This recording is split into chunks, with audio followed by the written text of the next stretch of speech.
오전에 말씀 나눴던 우리 사울을 좀 마무리하고 말씀을 나눌게요. 우리가 설교를 하나님 말씀을 전하면 하나님 말씀을 듣는 여러분과 저에게 있어서 제가 제 설교를 하면서 듣는데 잘 들었어요 라고 반응을 보이는 것보다 여러분이 하나님 앞에서의 여러분의 반응을 진심되게 결단하며 보일 때 복이 임합니다. 신앙이라는 것은 그런 것 같아요. 신앙이라는 것은 사람 사이에서 이루어지는 것으로 끝나면 우리에게는 그냥 웃음에 불과합니다. 근데 우리들이 마음의 가짐을 하나님께 보여드리고 결심하면 다음은 하나님이 인도하십니다. 다윗이 힘들 때도 그랬죠. 그가 여러 곳으로 피해요. 정말 다윗이 성경에 여러 가지 볼 때 얼마든지 하나님 앞에 자기의 생각과 성격과 보여드릴 것이 많았음에도 불구하고 그는 모든 것을 감당하며 나가지 않습니까? 코로나 지금 남목쌤이 기도를 하셨는데 코로나라는 이 일구로 말미암아 생각하는 게 있어요. 그게 뭐냐면 저 이제 고등학교 때 우리 한문이라는 과목이 있었어요. 한문을 누가 가르치셨냐면 국어 선생님 중에 은퇴하신 분이 제가 꽤 많으셨던 노인 교사 선생님이 한문을 일주일에 1시간 가르치셨어요. 한문 가르쳤어요. 그래서 저희가 한문을 사자성어를 외우며 형설지공 써가지고 외우고 기억이 나요. 근데 선생님이 그때 시험 문제를 했는데 제가 틀렸던 게 있어요. 그게 뭐냐면 세옹지마입니다. 기억이 나요. 지금도 기억이 나요. 세옹지마, 변방세, 늙은이 옹, 의지, 말맞자를 써서 세옹지마라는 이야기를 근데 그 할아버지 선생님이 왜 기억에 남냐면 세옹지마야 이게 아니라 여기에 관련된 이야기를 선생님들은 그런 걸 좋아하시잖아요. 이 말이 나오게 된 배경을 말씀해 주세요. 변방 근처에 점을 잘 치는 한 사람이 살았어요. 가난은 부유하진 않았어요. 내가 매주마다 오후 예배를 녹화 뜨고 들어보면 내 목소리 외에 목소리가 하나 꼭 나와요. 그 목소리는 얼마나 선명한지 그랬다니까 굉장히 그래서 내가 이건 성령의 음성인지 하나님의 음성인지 모르겠지만 하여튼 엄청나게 귀한 목소리가 기억에 남습니다. 변방 근처에 점을 잘 치는 한 사람이 살았다. 어느 날 그의 말이 근데 사실은 배경에 이 점 치는 할아버지에게 아들이 먼저 있다고 배경에 말해줘야 돼요. 그의 말이 까닭도 없이 오랑캐 땅으로 도망쳐 버렸다. 여러분 이렇게 시작되는 거죠. 세옹지마가 즉 잘 키우던 말이 얼마나 사실은 귀해요. 근데 도망쳤다. 할아버지 실수. 끝. 이게 아니라 말이 도망쳤어요. 복이에요, 하예요. 아이고 안 됐구나. 사람들이 모두 이를 위로하자 노인이 말했다. 이것이 무슨 복이 될지 어찌 알겠소. 자, 내가 가지고 있던 재산의 가장 귀한 말을 잃었습니다. 그럼 사람들이 어떻게 합니까? 이 집에 화로구나. 어렵겠구나 말하니까 할아버지 하는 말이 이것이 무슨 복이 될지 어떻게 알겠소? 라고 말한다는 거. 세옹지마. 몇 달이 지난 후에 말이 뭘 가지고 와요? 오랑캐의 준말을 데리고 돌아오더라. 사람들이 이리 와서 축하하죠. 야, 어떻게 말이 또 가서 좋은 말을 데리고 왔습니까? 그러자 노인이 말했죠. 그것이 무슨 화가 될지 어찌 알겠소. 세옹지마 얘기하는 거예요.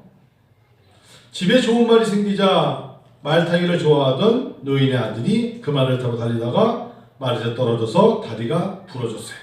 사람들이 모두 이를 위로했죠. 노인이 말하기를 그때 이것이 혹시 복이 될지 어찌 알겠소. 자, 여러분 세옹지마예요. 1년이 지난 후에 오랑캐들이 다시 요새에 쳐들어오자 장정들이 활을 들고 싸움터에 나갔지만 변방 근처의 사람들은 열에 9이 죽었는데 이 사람은 다리가 부러진 까닭에 원문에는 병신인 까닭에 모두 죽지 않고 그 사람만 무사할 수 있었다. 세옹지마. 다윗의 인생이 세옹지마죠. 가만히 있었던 이세의 8째 아들이 가만히 있었으면 되는데 전쟁에 나가서 골리앗을 쳐 죽이는 것이 사람들에게는 칭송을 받지만 그에게는 화가 됩니다. 어떤 화가 되죠? 사울이 가만히 있던 목동에 있으면 되는데 죽이려고 하는 것에 쫓겨다니는 자에 화가 되죠. 근데 감사하게도 사울에게는 아들 요나단이 있었는데 그 요나단이 좋은 친구가 돼서 다윗과 요나단은 아버지 사울이 너 다윗을 죽이고 오라니까 그 말까지도 가서 하나님 앞에 맹세하노니 너는 죽지 아니하리라 라고 요나단이 자기의 목숨을 걸고 다윗에게 말을 해주죠. 그래서 결국은 다윗은 좋은 친구도 없고 생명을 연장받는 복을 받죠. 그런데도 또 이제는 사울이 너는 도대체가 내 아들로서 그럴 수 있냐면서 아주 저주를 내리죠. 요나단한테. 그리고 사울은 여전히 살기가 등등해서 또 다윗을 쫓아가죠. 죽이려 하죠. 다시금 또한 그가 도망치다가 계속 이어지는 인생의 새옹지마예요. 여러분 인생이 코로나19로 끝납니까? 저는 그렇게 생각하지 않아요. 코로나19 때문에 제가 원래 그저께 요 근처에 없는 교회가 드라이브 인 예배를 드린다고 우리 교회에 벽지를 갖고 왔어요. 이렇게 하면서 교회마다 다 넣는 거예요. 저는 그런 거 굉장히 좀 예의 없다 생각해요. 자기네 교회 홍보를 남의 교회에다가 글을 안에다 집어넣고 교인들 보라고 하는 것은 예의가 없다 생각하거든요. 그래도 그렇게 하겠다면 하라고 그래요. 어쩔 수 없죠. 그러니까 지금의 사람들이 실수하는 게 하나 있어요. 저는 예전부터 그 말씀 한번 들었는데 이재철 목사님께도 제가 그분이 그 말을 실현하신 것이다. 앞으로는 교회 예배당 필요 없습니다. 이제는 다 가정이 3-4가정이 모여서 줌으로 예배드리고 그 예배 모이고 거기서 나온 헌금으로 본교회 보낼 필요 없이 그 지역에 예를 들면 아파트 단지인 사람들에게 전도를 해서 써야 됩니다. 그래서 이제는 본교회가 필요 없다는 설교를 공공연하게 하셨어요. 이승윤이 아버지가. 굉장히 위험한 발언이었어요. 제가 그때 듣고 이분이 자기가 목회를 은퇴했다고 배는 게 없구나 속으로. 성경에는 코로나보다 더 기가 막힌 일들이 많았어도 나치 정권에서도 일본이 어려움을 줄 때도 하나님은 당신의 사람들에게 모여 예배드리게 하셨고 다시금 교회가 불탔을 때 사람들은 이곳에 여러분 마찬가지잖아요. 물을 들고 나가서 성전을 구하기 위해서 모진애를 썼거든요. 많은 사람들이 세미나를 치고 코로나 이후에 교회를 어떻게 변할까요? 다 그렇게 얘기했어요. 그래서 지금은 오히려 대면 예배를 없애야 된다. 대면 예배보다 오히려 비대면 예배의 필요성을 많이 언급했어요. 실수예요, 실수. 저는 그런 생각을 한 번도 가진 적이 없어요. 그건 옳지 않아요. 하나님께 나오는 것 자체가 예배예요. 목사님 뭔데요? 멀면은 멀기 때문에 어쩔 수 없다고 해도 예배를 대면으로 드리는 것에 대해서 경솔히 여기서는 안 돼요. 다윗의 일생을 보십시오. 그가 모진 어려움을 겪으면서도 그는 하나님의 낯을 피하는 것이 아니라 오히려 하나님께로 더 가까이 가는 인생을 살았거든요. 교회가 마찬가지예요. 교회가 세옹지마.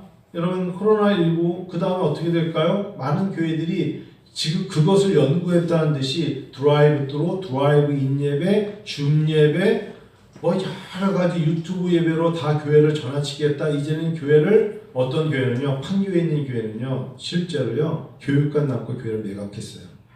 이제는 성도 여러분들 교회 올 필요 없다고 다 매각하고 그냥 자그만 자기가 썼던 베들레헴 성전에 자그만 교육관을 남고 그러니 어려우니까 여러분 이참에 합시다. 제가 지난 주중에 맡은 정무승 교수님이 뭐라 하냐면 이태원에 2교회, 해방교회 말고 2교회가 큰 교회가 있는데 이 2교회가 장로님들이 의논을 해가지고 이참에 우리 교회를 갖다가 매각합시다 해가지고 매각이 안 되니까 용도를 갖다가 1층을 갖다가 상가를 만들어가지고 막 임대를 주고. 나는 그런 얘기를 들으면서 이분들이 그동안에 교회를 뭐라고 생각해 온 건가 이게 지금. 교회라는 것은 그런 것이 아니에요. 다윗이 얼마든지 자기 입장에서 편의를 위해서 구했던 이 말씀이 나오질 않아요. 제가 왜 여러분 세옹지마 얘기하다가 코로나19를 말씀드릴까요? 견디는 자는 다음에 기회를 맛보고, 우리에게 힘들었다고 하는 화로다 힘들었다고 말하는 것이 견디어 소망 중에 즐거워하면 복이 됩니다. 그 말씀 드리려고 그래요. 무너지지 않아요. 하나님 앞에 하나님의 말씀 붙잡고 기도하면서 소망을 품는 사람들은 무너지지 않습니다. 무너지지 않아요. 결국 사무엘상 24장 26장을 좀 보고 이제 말씀을 마치려는데, 26장 한번 봐보세요. 똑같은 이야기가 나오죠. 26장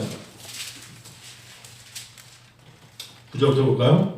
자, 8절 읽어요. 아비새가, 자 시작. 아비새가 다윗에게 이르되 하나님이 오늘 당신의 원수를 당신의 손에 넘기셨나이다. 그렇게 보이죠. 원수죠.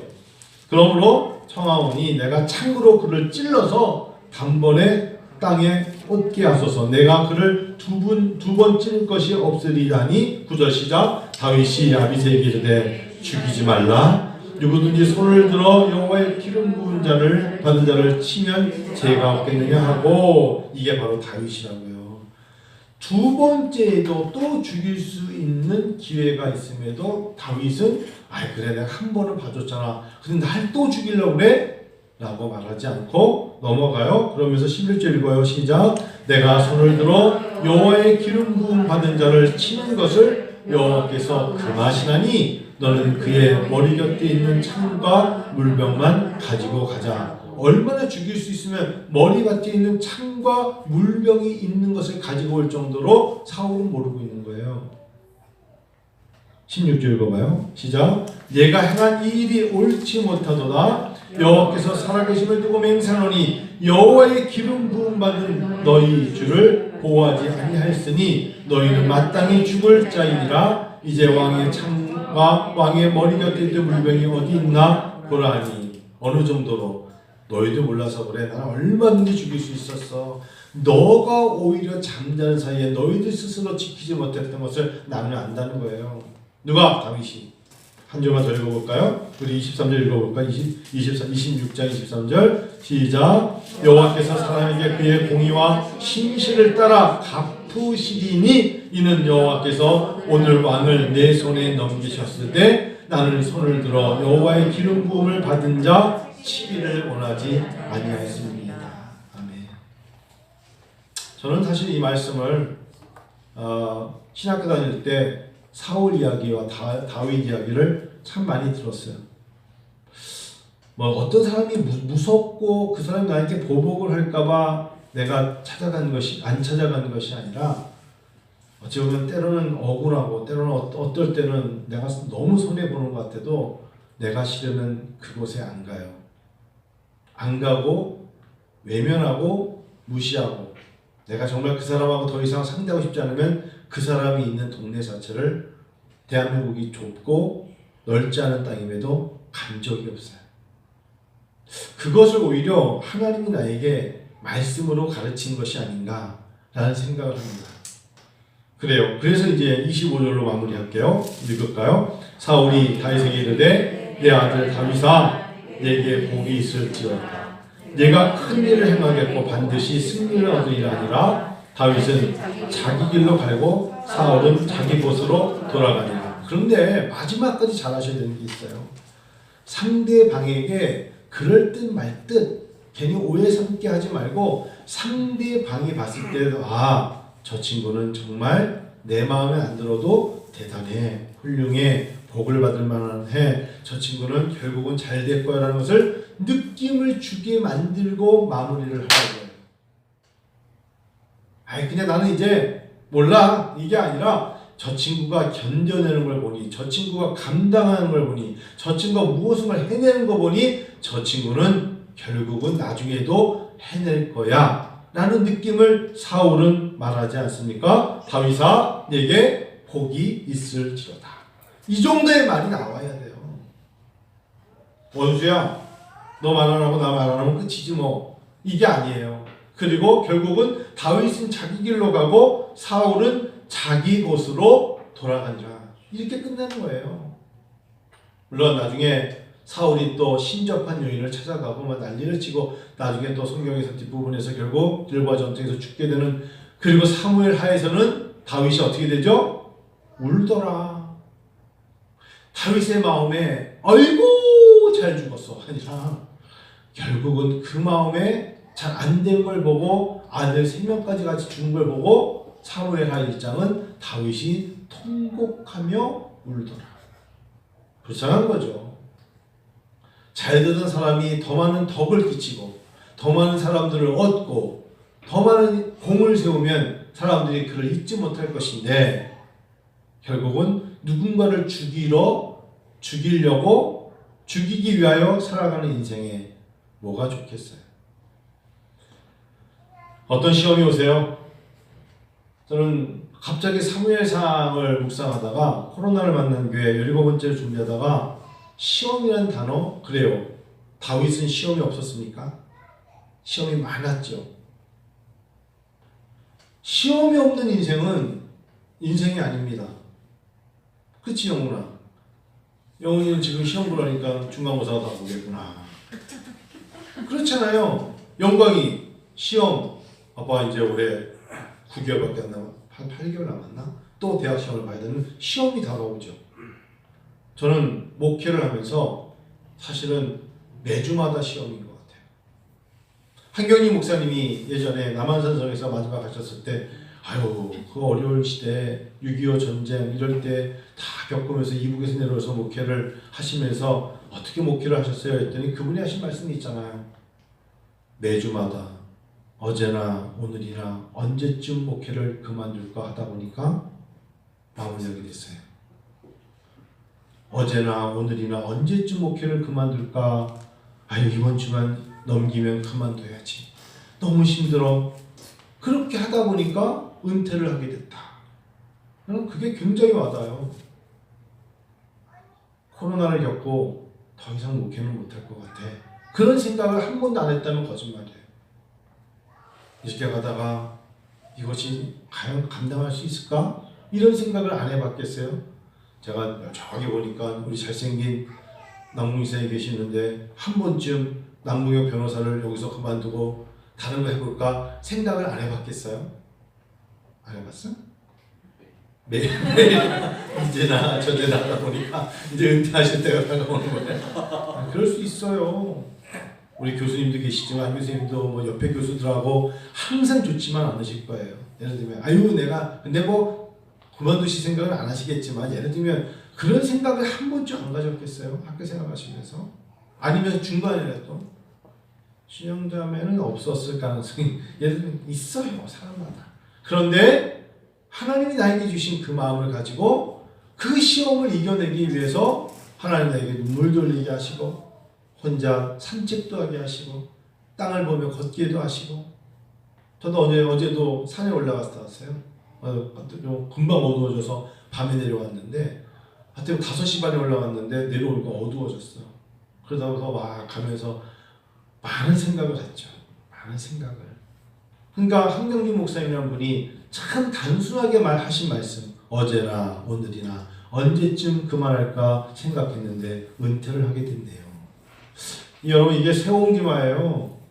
자 그러면 오늘 본문 보고 이제 말씀 마칠게요. 고린도전서 10장 12절 13절 읽겠습니다. 고린도전서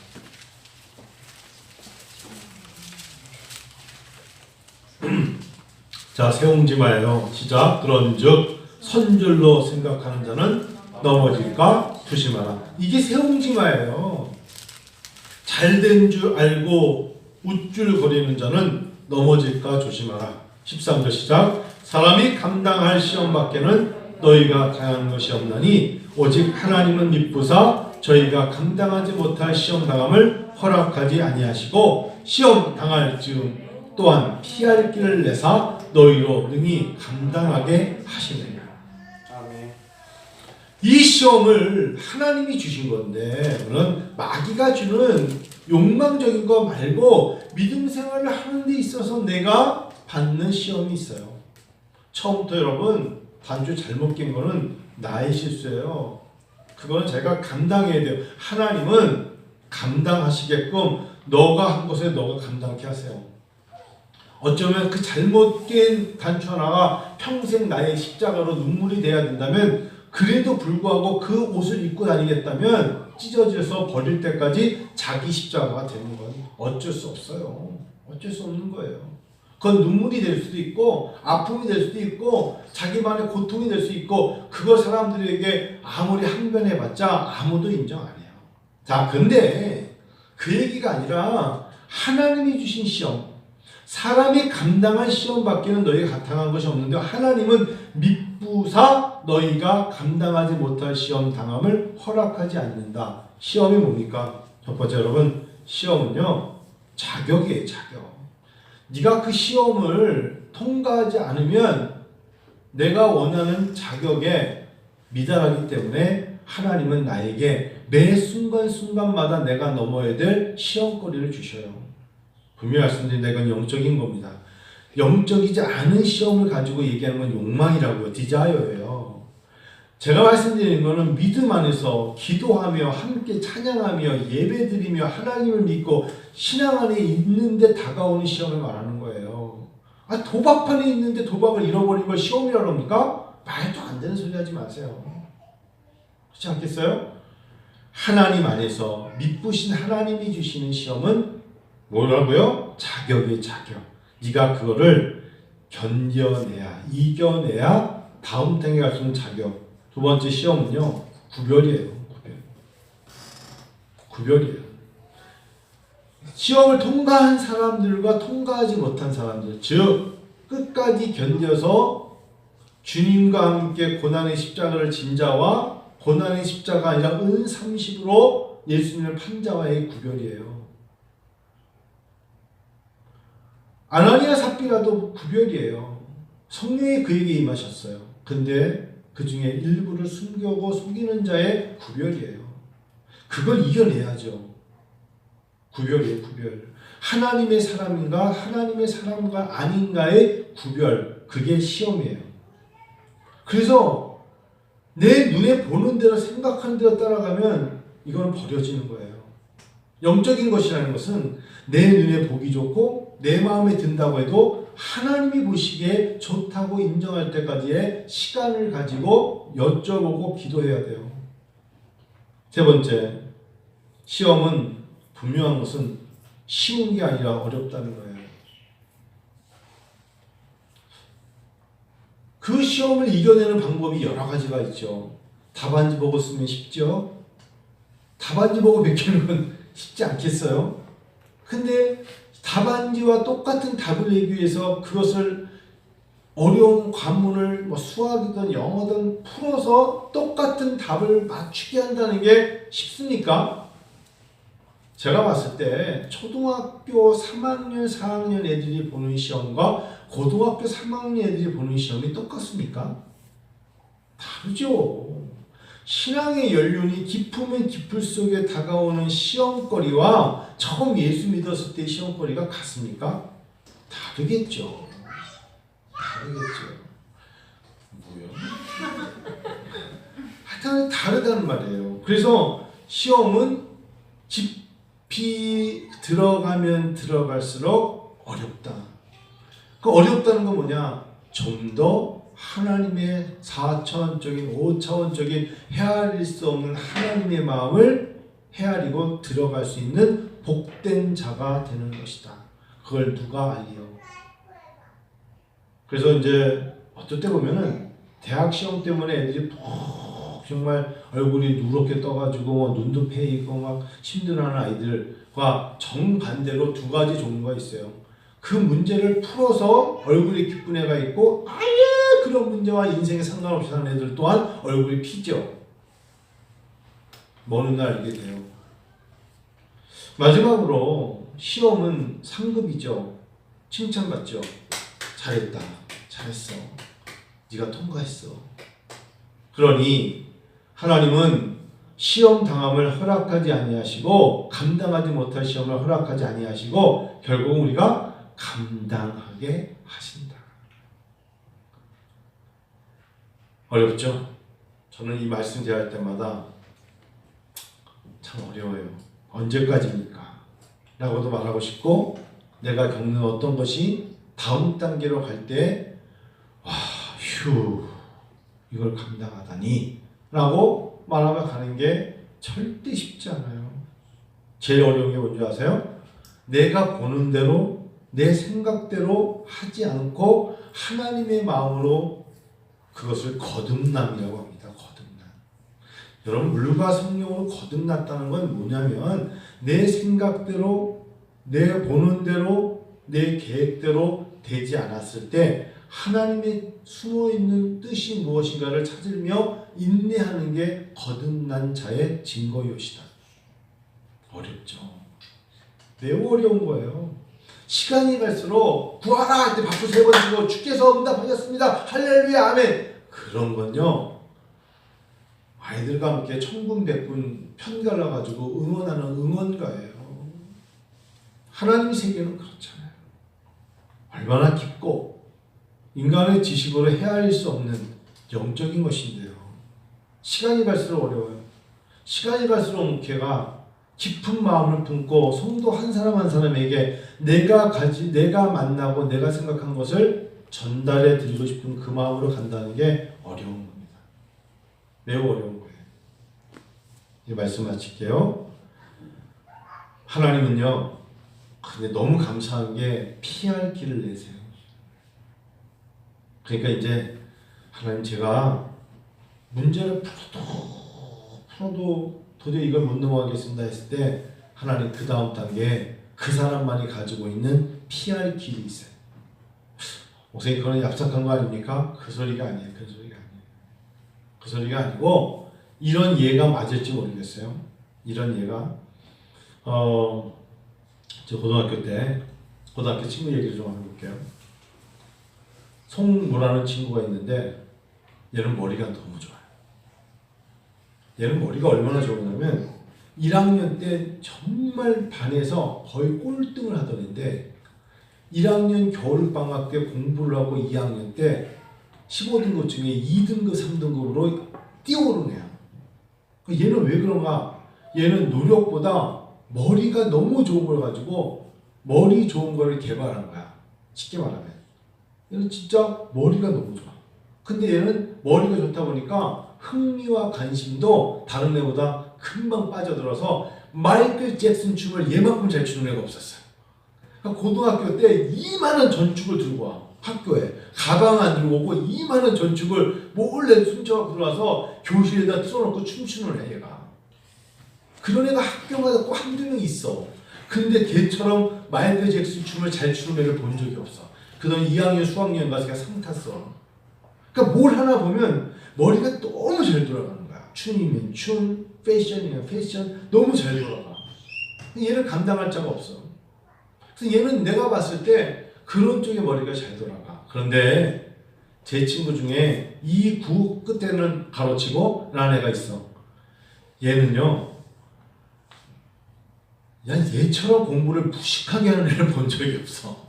나 얘처럼 수학 문제를 다 외우는 애 처음 봤어. 그래서 해법이라는 책을 얘는 외웠어. 여러분 공감 가는 분들이 있나요? 있을 수 있을까요? 얘는 해법을 73페이지에 3번 문제는 이렇게 나와. 이렇게 외우는 애야. 80페이지 2번 문제는 이런 건데 이게 예전에 동경시험 78년도 아니 동경시험 몇 년도 문제하고 똑같은 그런 것까지 외우는 애가 있어.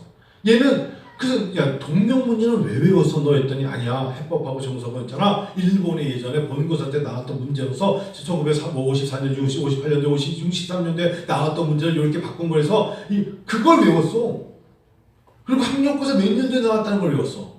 예를 들면 내가 86년도잖아요. 그럼 얘가 1973년도에 나왔던 문제, 75년도 본고사 때나 예비고사 때 나왔던 문제 그걸 외워. 그런데 얘는 조금만 변형시키면 못 풀어. 그냥 얘를 보면서 너나 나나 수학 비슷해. 너 이거 외웠다가 이거 안 나오면 못 풀잖아. 너나 포기해 나도 포기해 했는데 얘가 나중에 좋은 대학을 갔어. 그럼 어떻게 좋은 대학을 갔을까? 다 외웠대. 비슷한 문제 다 외웠대. 난 최근에 어떤 사람한테 그런 얘기 듣고 걔가 생각났어. 피할 길을 주시는다는데 노력을 통한 피할 길을 말하는 거예요. 하다 노력하다 보면 내가 안 되는 게 있는데 하나님은 또 다른 길로 그의 노력을 잊지 아니하시고 피할 길을 열어주세요. 똑같아 보이지만 우리가 들여놓은 우리가 정성껏 쌓은 모든 시간과 노력을 하나님을 외면하지 않는다는 거예요. 포기하는 게 쉬워요? 그걸 무식하게 본고사, 예비고사, 일본에 나왔던 문제까지 다 외우는 게 쉬워요? 쉽지 않죠. 저는 그때 하나님의 피할 길을 내서 감당하게 하신다는 이 단어를 알았어요. 목회도 마찬가지입니다. 코로나로 피해가면 안 돼. 피해가면 다음 답이 없어.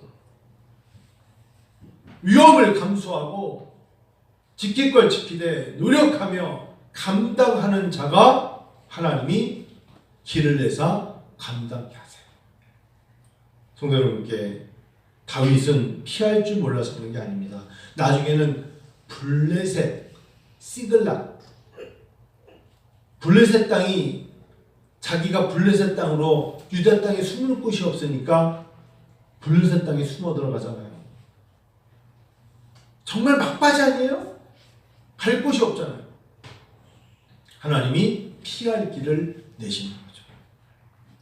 성도 여러분과 제가 하나님 앞에 코로나를 만난 교회 7번째, 견디며 노력하면 피할 길을 내신다는 걸 잊지 마세요.